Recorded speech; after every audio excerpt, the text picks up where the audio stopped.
business, all of you.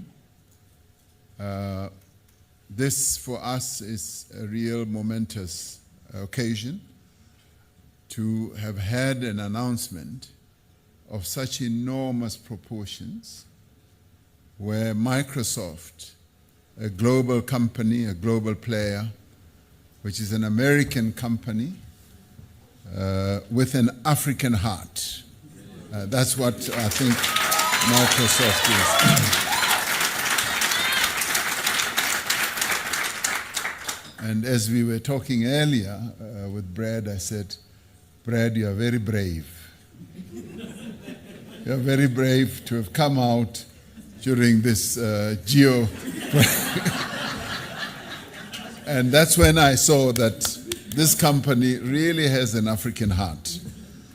The company's commitment to Africa and to South Africa has been solid and also very dependable over the more than 30 years that Microsoft has been here, as well as being impressive. Microsoft has had constant presence in our country, virtually, as we've heard, since the dawn of our democracy, and having opened up its first offices here in 1992.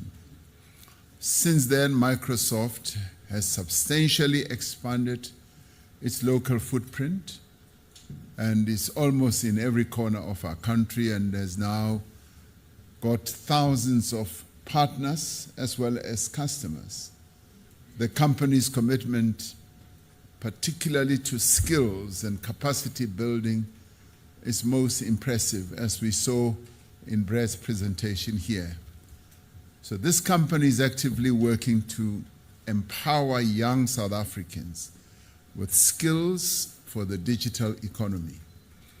We are particularly excited about the launch of a National AI Skilling Initiative that will focus on providing, as we saw, AI skills training also for public servants. We've got Professor Busani Ngaweni, I haven't seen him, but I heard he's here, who is the principal of the School of Government.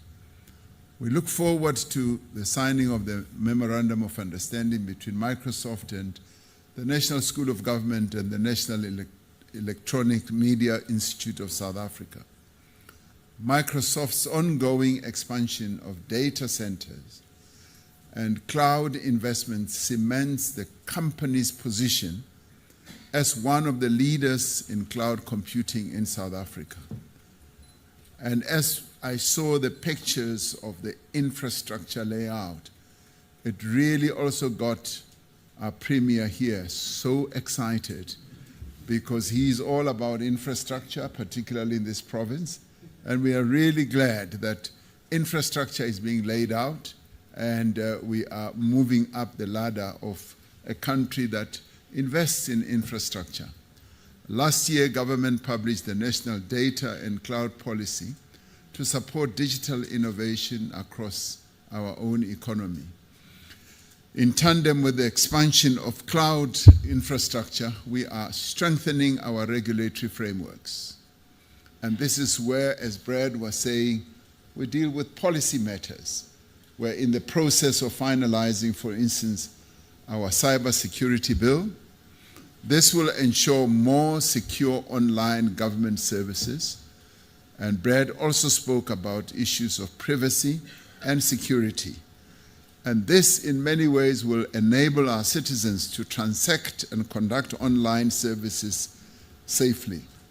Already we've got an arm of our government, SARS, through which we are able to interface with what SARS does to collect money. That's what they exist for. So when you see the commissioner here, all he's interested in is your money. He wants to collect your money. But they do it so effectively. And I'm very glad, Brad, that you've recognized that as a government, we are acceding to higher levels of utilizing digital skills, particularly artificial intelligence. And as part of our work to reform the public service and to build the a capable state.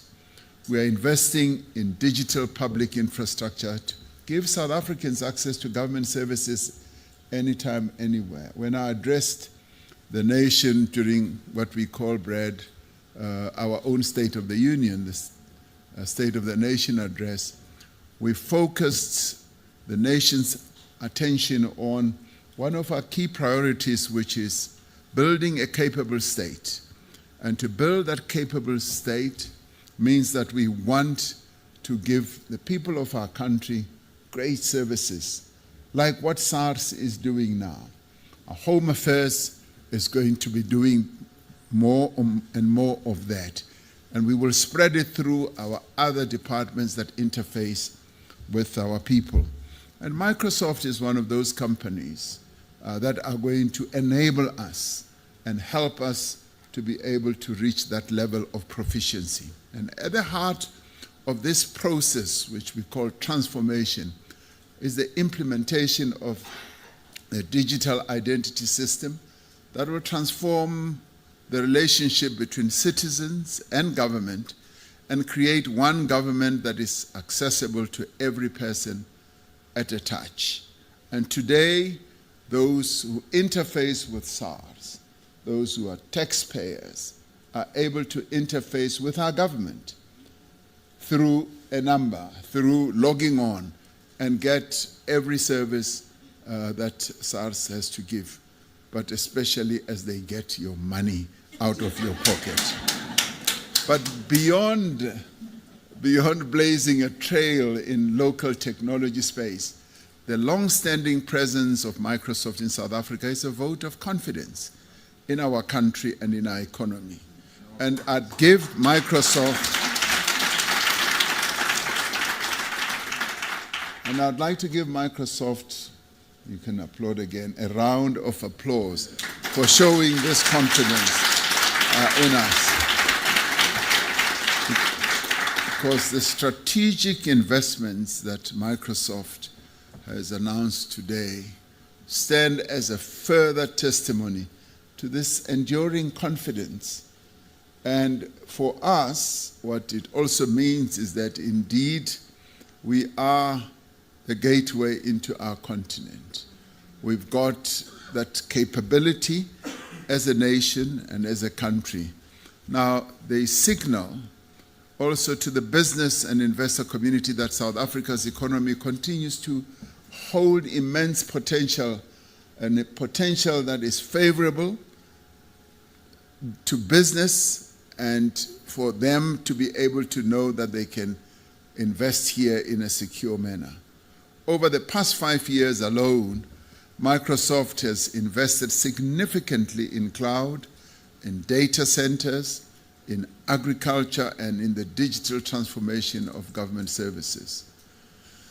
It is commendable that Microsoft, in many ways, has achieved level 1 broad-based black economic empowerment status. This shows an exceptional commitment to our country's empowerment goals. And we know that Microsoft has worked very hard to attain this level. And they've been walking this journey of transformation, of change with us as a country. And it has successfully integrated the objectives of our policy positions, our transformative policy positions, into its business operations, particularly with respect, yes, to the issue of empowerment, of ownership, management, control, but more importantly, skills development. And Microsoft has demonstrated its commitment to addressing the historical imbalances of South Africa's past and to the fostering of an inclusive business environment. Brad, your speech and your input in your presentation was most moving indeed. But the one part that really touched something in my heart was when you did the analysis of looking at the disparity between the global north and the global south. And not many people from the north fully understand what the past that we've been through, and you mentioned the word colonialism, And in our case, we mentioned apartheid as well. What that did to entrench that separation between the global north and the global south. And indeed, why is the spread of electricity so stark when you look at the global north and the global south? And then you also drill into your analysis what is happening on our continent. As a country, we have, by dint of hard work, by dint of focusing on what needs to be done to advance the interests of our people, we've been able, Brad, to ensure that almost 93% of the people of South Africa have electricity. And we are very proud about that. Now, this is not what you find in many countries in the global south. It's not what you find in many countries on our continent. And you are therefore in a country that aspires to progress, a country that aspires to be transformative, and a country that aspires to move up the ladder in as far as the digital economy. And it is no wonder that Microsoft defines its mission and its values with the words, "We empower the world." Now, in our briefing session before we came here, I told you that when I saw that word, I just got so endeared to Microsoft. I said, "You empower?" That is the one word that I love the most, because it is about empowerment. Now, today's meeting is indeed about the story of pathfinders for South Africa and for the continent. And your input was more about a call to arms, to embrace innovation. And AI's transformative potential cannot be understated. I mean, apart from making me look very handsome, it cannot be understated. And the global community is rushing to harness the opportunities that it presents. Now, as the United Nations Development Program has said, AI's development, governance, and the use must be inclusive as well as equitable. It must ensure that no country is left behind. Now, Microsoft's commitment to continue training our people here, 50,000 and more, and making sure that up to 1 million people do have access, means that it is committed to leaving no one behind. And AI holds great potential to also drive economic growth, as we saw in Brad's presentation. And AI-powered computing capabilities can bolster existing industries and can bolster businesses as they build their own business models and pave the way to the creation of new businesses. And our main remit as a government is to ensure that we create a conducive environment for businesses to be created, for businesses to grow, and for businesses to contribute to the growth of our economy. Now, as a country, we are developing a national AI policy that seeks to position South Africa as also a leader in AI innovation, while at the same time addressing its ethical, economic, and societal implications. We must heed the words of the United Nations Secretary General, Antonio Guterres, who said that artificial intelligence without guardrails could further exacerbate inequalities and digital divides. The AI revolution is a catalyst, as far as one has deciphered, for job creation, but particularly for young people. Last week at the annual Lekgotla of our basic education sector, I said that future-proofing of our education system means coming to terms with the reality that the first fully digital generation is already in high school today as we speak. The next generation, Generation Beta, will be immersed in tech and in AI from birth and will enter a world of work that is light years away from what it is today. I've said in the past that, I went to a conference in Mexico and met, you might be interested to know, Brad, teachers from Canada, and we were talking about coding, and they said they are already teaching coding at 2 years old. 2 years old, and I came back and I said, at 2 years old, they're already doing that. We only start much later. And this is the world that we are in now. And building a robust AI talent pool is therefore a must, and it is critical for us. The application of AI will need to be integrated into our educational curricula.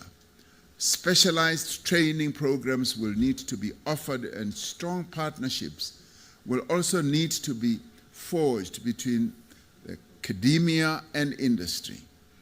As part of its commitment to digital transformation for sustainable development, Microsoft has invested in AI skills as well as training for SMMEs, and we are grateful for that.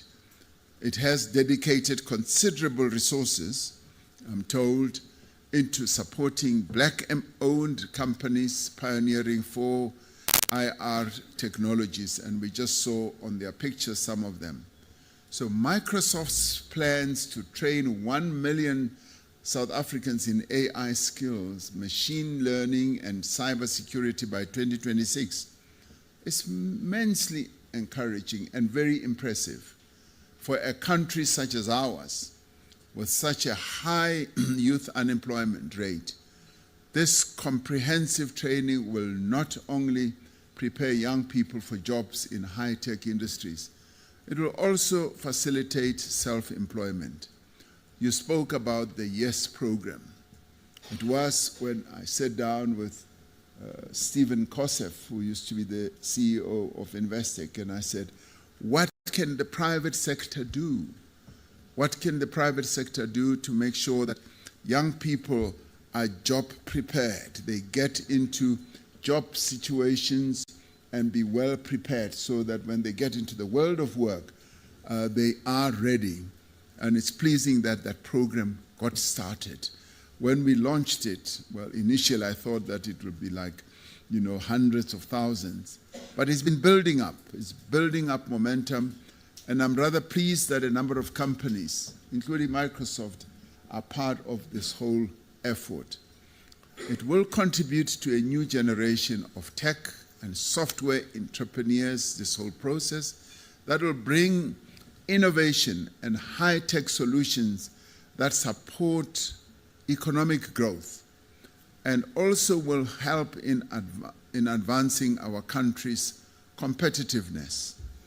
So Microsoft's commitment to supporting South Africa's transition to a high-tech economy comes for us at a pivotal time as we are hosting the G20. Using AI for sustainable development is amongst the priorities of our G20 partnership, which we have put out there.